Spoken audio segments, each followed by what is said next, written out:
Shalom saudara terkasih dalam Kristus Yesus. Kita jumpa lagi dalam minggu 15 setelah Trinitatis. Sebelum kita mendengarkan firman Tuhan, kita bersatu dalam doa. Damai sejahtera Allah yang melampaui segala akal dan pikiran, itulah yang memelihara hati dan pikiranmu dalam Kristus Yesus Tuhan kita. Amin. Saudara terkasih, firman Tuhan untuk kita pada hari ini diambil dari Lukas 17 ayat 26 sampai 37. Di bawah tema Allah menyatakan kuasanya melalui bencana alam. Lukas 17 ayat 26 sampai 37, demikian firman Tuhan. Dan sama seperti terjadi pada zaman Nuh, demikianlah pula halnya kelak pada hari-hari Anak Manusia. Mereka makan dan minum, mereka kawin dan dikawinkan, sampai kepada hari Nuh masuk ke dalam bahtera. Lalu datanglah air bah dan membinasakan mereka semua. Demikian juga seperti yang terjadi pada zaman Lot. Mereka makan dan minum, mereka membeli dan menjual, mereka menanam dan membangun. Tetapi pada hari Lot pergi keluar dari Sodom, turunlah hujan api dan hujan belerang dari langit dan membinasakan mereka semua. Demikianlah halnya kelak pada hari di mana Anak Manusia menyatakan dirinya. Barang siapa pada hari itu sedang di peranginan di atas rumah dan barang-barangnya ada di dalam rumah, janganlah ia turun untuk mengambilnya. Dan demikian juga orang yang sedang di ladang, janganlah ia kembali. Ingatlah akan istri Lot. Barang siapa berusaha memelihara nyawanya, ia akan kehilangan nyawanya. Dan barang siapa kehilangan nyawanya, ia akan menyelamatkannya. Aku berkata kepadamu, pada malam itu ada dua orang di atas satu tempat tidur, yang seorang akan dibawa dan yang lain akan ditinggalkan. Ada dua orang perempuan bersama-sama menggilang, yang seorang akan dibawa dan yang lain akan ditinggalkan. Kalau ada dua orang yang di ladang, yang seorang akan dibawa dan yang lain akan ditinggalkan. Kata mereka kepada Yesus, "Di mana Tuhan?" Katanya kepada mereka, "Di mana ada mayat, di situ berkerumun burung nasar." Demikian firman Tuhan. Saudara terkasih dalam Kristus Yesus, bukan sebuah kebetulan tema untuk kita pada hari ini merupakan Allah menyatakan kuasanya melalui bencana alam. Pada saat ini kita dihadapkan dengan wabah yang mendunia, yang mengakibatkan ketakutan, mengakibatkan kematian, mengakibatkan penderitaan yang cukup banyak kepada semua umat manusia. Namun melalui kejadian-kejadian ini, tak terelakkan juga terjadi bencana-bencana alam. Gunung meletus dan badai-badai terjadi. Terjadi juga kekerasan-kekerasan yang menjadikan penderitaan bagi manusia. Oleh karena itu firman ini mau menjamah, mengingatkan dan menegur hati kita agar kita memahami akan apa yang sudah dinyatakan oleh Yesus Kristus ke dalam kehidupan kita. Saudara terkasih dalam Kristus Yesus, firman ini menyatakan dengan topik Allah menyatakan kuasanya melalui bencana alam. Allah menyatakan kuasanya melalui bencana alam. Namun kita akan berangkat daripada firman Tuhan yang menceritakan tentang dua peristiwa bencana alam yang besar pada perjanjian lama, di mana dikatakan pada zaman Nuh dan juga pada waktu Lot. Cerita ini sering digandengkan untuk mengingatkan betapa dahsyatnya sebuah bencana yang terjadi dalam menghukum ataupun mengingatkan atas kesalahan yang dilakukan oleh manusia. Kalau kita melihat kepada firman ini, sesungguhnya kedua bencana ini disandingkan dengan sebuah kenyataan. Yang dinyatakan kenyataan adalah ketika bencana alam yang terjadi pada zaman Nuh, ayat 27, manusia masih makan dan minum, mereka kawin dan dikawinkan, sampai kepada hari Nuh masuk ke dalam bahtera, lalu datang air bah dan membinasakan mereka. Dan pada zaman Lot, dikatakan pada ayat 28, demikian juga seperti yang terjadi pada zaman Lot. Mereka makan dan minum, mereka membeli dan menjual, mereka menanam dan membangun. Ayat 29, tetapi pada hari Lot pergi keluar dari Sodom, turunlah hujan api dan hujan belerang dari langit dan membinasakan mereka semua. Artinya, pada zaman Nuh, Allah sudah mengingatkan akan mendatangkan bencana bagi mereka. Demikian juga pada zaman Lot, Allah akan menghukum kota yang penuh dengan kecemaran itu. Namun apa yang dilakukan oleh umat manusia? Yang dilakukannya tetap melakukan aktivitas sehari-harinya.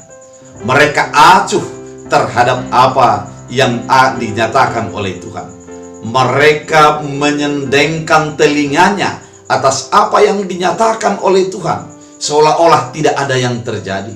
Semuanya akan biasa-biasa saja. Semua melakukan rutinitas sebagaimana rutinitas yang dilakukan sehari-hari. Ketika akan dilaksanakan ataupun diadakan oleh Allah bencana tersebut, manusia acuh terhadap apa yang dinyatakan oleh Allah dan sibuk dengan keinginan dan sibuk dengan aktivitas masing-masing. Saudara terkasih dalam Kristus Yesus, ketika Allah menyatakan sebuah pernyataan untuk hukuman tersebut, sebuah bencana besar tersebut, orang masih tetap membuat kegiatannya untuk kepuasan diri sendiri dan tidak mendengarkan apa yang dinyatakan oleh Allah melalui bencana yang terjadi dan yang akan terjadi. Saudara terkasih dalam Kristus Yesus, kehidupan yang demikian juga masih tetap sampai pada saat ini. Apapun yang terjadi di dalam kehidupan kita, pertama orang sambil menjerit, mengatakan Tuhan minta tolong. Namun lama-kelamaan orang tidak mau tahu dan melakukan aktivitasnya sebagaimana biasanya, menyendengkan telinganya daripada suara Allah, menjadi juara keinginan pribadi. Bahkan manusia menjadi lebih sadis daripada sebelumnya. Apabila ada bencana, awalnya manusia menjerit, namun lama-kelamaan mengambil kesempatan di tengah-tengah kesempitan yang terjadi. Banyak orang mengambil untung daripada bencana yang terjadi, sehingga dia menyendengkan hatinya, menyendengkan telinganya, dan mendengarkan hanya kepada kata hatinya. Saudara terkasih dalam Kristus Yesus, ternyata firman ini mau mengingatkan kita. Firman ini yang pertama mau mengingatkan kita bahwa Allah berbicara melalui bencana alam. Allah mau menyatakan kuasanya melalui yang terjadi di dalam kehidupan kita.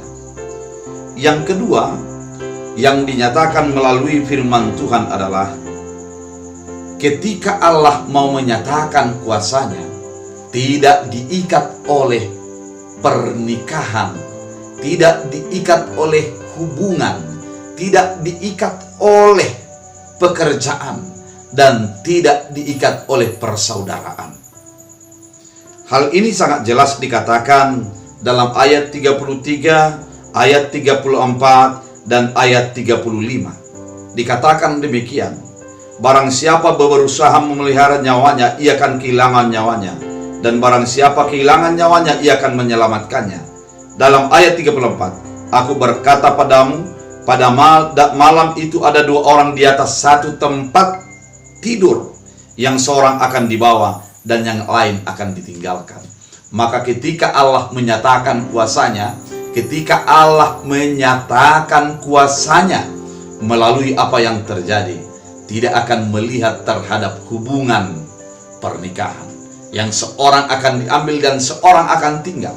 Demikian juga apabila ada dua orang perempuan bersama-sama menghilang, artinya hubungan pekerjaan yang seorang akan diambil, yang seorang tidak akan diambil.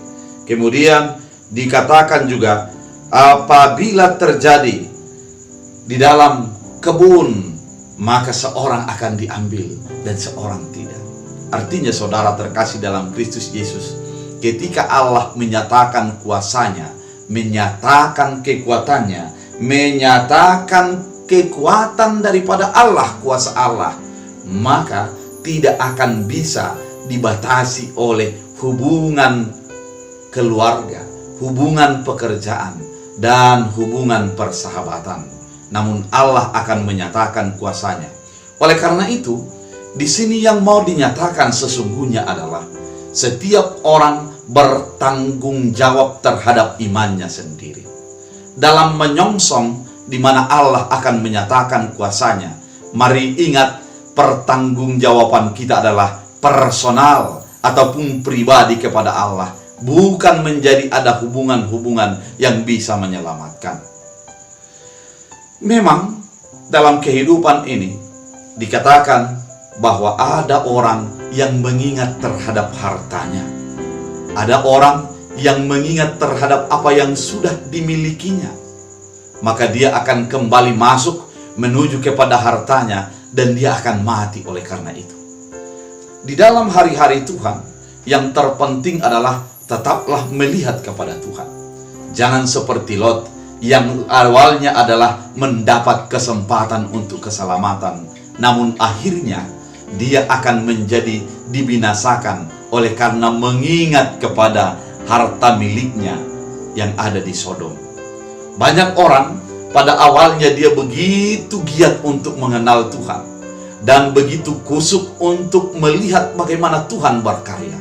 Namun setelah perjalanan kehidupan, dia menjadi lebih teringat dan tergiur dengan hartanya, dengan jabatannya, dengan keluarganya, dengan harta miliknya daripada Allah itu sendiri. Bagi demikian, tidak layak untuk Allah. Ketika kita dihadapkan dengan keadaan pada saat ini, kita diingatkan, mari semakin sujud dan tunduk kepada Allah. Mari semakin tunduk dan sujud kepada Allah. Kenapa? Karena ketika terjadi berbagai kesulitan-kesulitan itu, sebaiknya kita hanya fokus kepada Allah.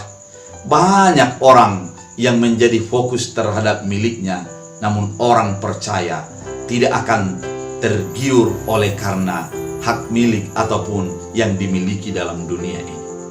Saudara terkasih dalam Kristus Yesus, pada ayat 33 dikatakan, barang siapa memelihara nyawanya, ia akan kehilangan nyawanya.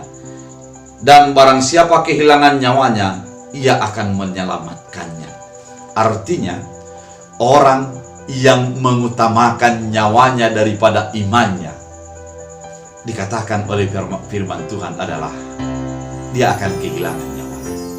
Namun orang yang menyelamatkan nyawanya, menghilangkan nyawanya oleh karena menyatakan imannya, maka ia akan beroleh kehidupan. Di tengah-tengah pandemi pada saat ini, yang pasti banyak orang yang menjadi kehilangan nyawa. Namun orang yang kehilangan nyawa dan tetap beriman kepada Tuhan, dia akan dibangkitkan dan diselamatkan. Namun apabila kita kehilangan iman oleh karena mempertahankan nyawa kita, maka kita kehilangan nyawa kita. Di dalam situasi kesulitan, hal-hal seperti ini bisa terjadi, di mana kita mempertaruhkan iman kita demi daripada keselamatan kita. Namun pada firman ini kita diingatkan pada saat ini, kita harus mempertaruhkan iman kita demi keselamatan kita. Kita mempertaruhkan iman demi keselamatan yang sudah disediakan Allah bagi kehidupan kita. Saudara terkasih dalam Kristus Yesus, masa-masa sulit di mana kedatangan Tuhan pasti akan terjadi. Oleh karena itu, kepastian itu bisa kita lihat dan hayati dengan kejadian-kejadian yang sudah terjadi dalam kehidupan kita. Oleh karena itu, janganlah sibuk untuk mengurusi diri sendiri, mengurusi kebiasaan-kebiasaan kehidupan kita. Namun sibuklah untuk mengisi iman kita agar semakin dekat, dan semakin dekat dengan Allah.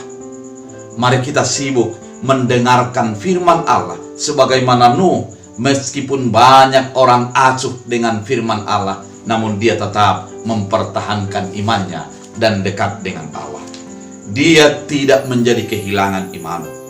Pada firman Tuhan pada saat ini, manusia banyak mengacukan ancaman-ancaman dan hukuman-hukuman. Namun kita harus menjadi tetap waspada dan tetap menjadi sensitif secara iman terhadap apa yang terjadi dalam kehidupan kita. Pada firman Tuhan pada saat ini, mari kita jangan terikat kepada dunia, namun terikatlah kepada Allah. Jangan kita menambatkan diri kepada hal-hal duniawi, namun hal-hal sorgawi itu yang menjadi lebih utama. Kita harus bersedia melepaskan semua yang ada bagi kehidupan kita dan melakukan yang terbaik untuk memperbaharui hidup yang lebih baik dan lebih dekat kepada Allah. Saudara terkasih dalam Kristus Yesus, hukuman dan pengadilan Tuhan pasti terjadi. Dan melalui apa yang terjadi dalam kehidupan ini, mari kita menjadi semakin sensitif mendengarkan suara Allah melalui hal-hal yang terjadi, melalui wabah, melalui bencana, melalui segala hal. Dengarkanlah Allah, karena Allah berbicara untuk menyatakan kuasanya dalam kebaikan bagi orang percaya kepadanya. Pada ayat 37 dikatakan, kapankah hal itu terjadi? Pada firman ini, Tuhan mengatakan, Yesus menjawab dengan dua pandangan, yaitu yang pertama, di mana ada mayat, di situ berkerumun burung nazar. Kalimat ini yang pertama yang mau dinyatakan adalah Yesus tidak langsung menyatakan tentang hal kapan terjadi akan kedatangan Tuhan. Namun yang kedua yang mau dinyatakan adalah ada sebuah kepastian itu akan pasti terjadi.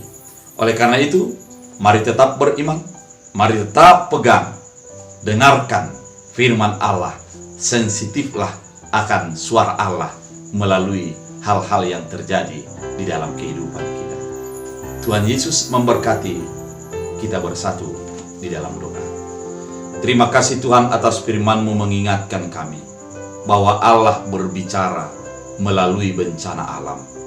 Kami diingatkan di tengah-tengah wabah pada saat ini, agar tidak sibuk hanya dengan diri kami sendiri, namun mendengarkan Tuhan berbicara melalui apa yang terjadi bagi kehidupan kami. Ajari kami untuk menjadi beriman dan tetap mengutamakan Tuhan senantiasa. Dalam Kristus Yesus Tuhan, kami berdoa mengucap syukur. Amin.